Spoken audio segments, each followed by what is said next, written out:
ભગવાન શ્રી સ્વામિનારાયણ મહાપ્રભુએ સ્વહસ્તે જે 9 મંદિરોનું નિર્માણ કરાવ્યું હતું તેમાંના 5મા મહત્વના તીર્થધામ એવા જેતલપુર ધામમાં રેવતી બળદેવજી તથા હરિકૃષ્ણ મહારાજની પ્રાણ પ્રતિષ્ઠા કરવામાં આવી હતી. આ વર્ષે આ પ્રાણ પ્રતિષ્ઠાને 200 વર્ષ પૂર્ણ થતા હોવાથી દ્વિશતાબ્દી પાટોત્સવની ભવ્ય ઉજવણીનું આયોજન કરવામાં આવ્યું છે.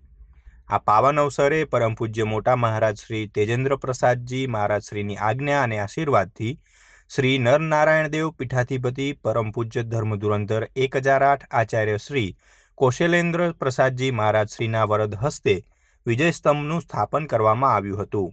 આ પ્રસંગે ભાવિ આચાર્ય પરમ પૂજ્ય 108 વ્રજેન્દ્ર પ્રસાદજી મહારાજ શ્રી, સંપ્રદાયના વરિષ્ઠ સાધુ સંતો, પદાધિકારીઓ, યજમાન પરિવારો અને વિશાળ સંખ્યામાં હરિભક્તો ઉપસ્થિત રહ્યા હતા.